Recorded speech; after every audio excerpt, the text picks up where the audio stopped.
ಮೊನ್ನೆ big boss ಮನೆಯಲ್ಲಿ Sudeep sir ಅವರು ಅಡಿಗೆ ಮಾಡಿಬಿಟ್ಟು ಎಲ್ರಿಗೂ ಕೂಡ ಕಳಿಸಿದ್ರು. ಈ ಒಂದು ಅಡಿಗೆನ ತಿಂದು ಪ್ರತಿಯೊಬ್ಬರು ಕೂಡ ತುಂಬ ಹೊಗಳಿದ್ದಾರೆ. ಯಾರ್ಯಾರು ಏನೇನು ಅಂದಿದ್ದಾರೆ ಅಂತ ಹೇಳಿ ನಿಮ್ಗೆಲ್ರಿಗೂ ಗೊತ್ತೇ ಅದ.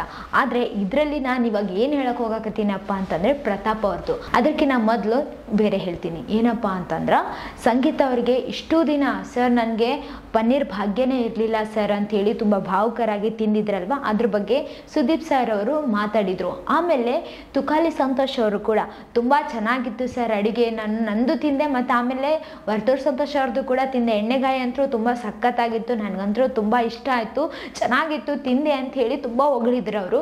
ಆಮೇಲೆ ನಮ್ರತ ಅವರು ಕೂಡ ತುಂಬ ಚೆನ್ನಾಗಿತ್ತು ಅಂತ ಕೂಡ ಅವರು ಕೂಡ ಹೇಳಿದರು.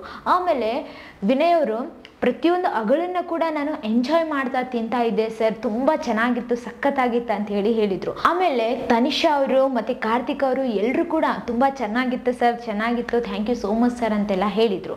ಆಮೇಲೆ ಇಲ್ಲಿ ಪ್ರತಾಪ್ ಅವರು ಒಂದು ಮಾತು ಹೇಳಿದರು ನೋಡ್ರಿ, ಆ ಮಾತು ಈಗ ತುಂಬ ವೈರಲ್ ಆಗ್ಲಕ್ಕತ್ತದ. ಆ ಒಂದು ಡೈಲಾಗ್ ಅಂತಲೇ ಹೇಳ್ಬೋದು. ಏನಪ್ಪ ಅಂತಂದರೆ ಅವರು ಹೇಳಿದರು, ಸರ್ ನಾವು ಎಷ್ಟೋ AC ಇರೋಂತಹ ಹೋಟೆಲ್ಗಳಿಗೆ ಹೋಗಿ ಊಟ ಮಾಡ್ತೀವಿ, ದುಡ್ಡು ಜಾಸ್ತಿ ಇಟ್ಟು ತಿಂತೀವಿ, ಆದರೆ ಅಲ್ಲಿ ತೃಪ್ತಿ ಇರಂಗಿಲ್ಲ. ಅದೇ ಮನೆಗೆ ಬಂದು ಅಮ್ಮನ ಕೈಯಿಂದ ಒಂದು ಮುದ್ದೆ ಸಾರು ಉಪ್ಸಾರು ತಿಂದ್ಬಿಟ್ರೆ ಸಾಕು, ತೃಪ್ತಿ ಇರ್ತದ. ಯಾಕಂತಂದರೆ ಅಲ್ಲಿ ಹೋಟೆಲಲ್ಲಿ ಮಾಲೀಕನ ಕಣ್ಣು ಪರ್ಸ್ ಮೇಲೆ ಇರುತ್ತಾ, ಆದರೆ ಮನೆಯಲ್ಲಿ ತಾಯಿಯ ಕಣ್ಣು ಹೊಟ್ಟೆ ಮೇಲೆ ಇರುತ್ತಾ. ಅದೇ ಥರ ನಿಮ್ಮ ಕಣ್ಣು ನಮ್ಮೆಲ್ಲರ ಹೊಟ್ಟೆ ಮೇಲೆ ಇತ್ತು ಸರ್ ಅಂಥೇಳಿ ಈ ಒಂದು ಮಾತು ಹೇಳಿದ್ರಲ್ವ, ಎಷ್ಟೋ ಜನಕ್ಕೆ ಇಷ್ಟ ಆಯ್ತು ಅಂತಲೇ ಹೇಳ್ಬೋದು. ಅದಕ್ಕಿಂತ ಮೊದಲು ಏನು ಹೇಳೋಕ್ಕೆ ಇಷ್ಟಪಡ್ತೀನಿ ಅಂತಂದರೆ, ಇದರಿಂದಾಗಿ ಸುದೀಪ್ ಸರ್ ಅವ್ರಿಗೂ ಕೂಡ ತುಂಬ ಖುಷಿ ಆಯ್ತು ಅಂತಲೇ ಹೇಳ್ಬೋದು. ಆ ಕ್ಷಣಕ್ಕೆ ಸಡನ್ನಾಗಿ ಮೌನವಾಗಿದ್ದರು ಅವರು, ಆಮೇಲೆ ಕೈ ಮುಗಿದ್ರು, ಭಾವುಕರಾಗಿದ್ದರು. ಆ ಒಂದು ದೃಶ್ಯ ನೋಡೋದಕ್ಕೆ ತುಂಬಾ ಚೆನ್ನಾಗಿತ್ತು, ಎಲ್ಲರ ಕಣ್ಣು ತುಂಬಿ ಬಂತಂತಲೇ ಹೇಳ್ಬೋದು. ಆಮೇಲೆ ಈ ಒಂದು ಡೈಲಾಗ್ ಇದೆ ಅಲ್ವಾ, ಇದು ಸೋಷಿಯಲ್ ಮೀಡಿಯಾದಲ್ಲಿ ತುಂಬಾ ವೈರಲ್ ಆಗ್ಲಕತ್ಬಿಟ್ಟದ. ಅಷ್ಟೊಂದು ಚೆನ್ನಾಗಿ ಹೇಳಿದಾರಲ್ವಾ ಪ್ರತಾಪ್ ಅವ್ರನ್ನ ಕೂಡ ತುಂಬ ಜನ ಹೊಗಳಕತ್ತಾರ, ಮೆಚ್ಕೊಳ್ಳಕತ್ಬಿಟ್ಟಿದಾರ. ಈ ಒಂದು ಮಾತು ಹೇಳಿದ್ರಲ್ವ, ತುಂಬ ಇಷ್ಟ ಆಗಕತ್ಬಿಟ್ಟಿದ್ದದ. ನೀವು ಇಷ್ಟೊಂದು ಹೊಗಳಿದ್ರಲ್ವಾ, ಈ ಒಂದು ಮಾತನ್ನ ಹೇಳಿದ್ರಲ್ವಾ, ಅಮ್ಮನಿಗೆ ಹೋಲಿಸಿದ್ರಲ್ವಾ, ಅದರಿಂದಾಗಿನೇ ತುಂಬ ಇಷ್ಟ ಆಗಕತ್ಬಿಟ್ಟಿದ್ದೀರಾ ನೀವು ಅಂತ ಕೂಡ ತುಂಬ ಜನ ಹೇಳಕತ್ಬಿಟ್ಟಿದ್ದಾರೆ.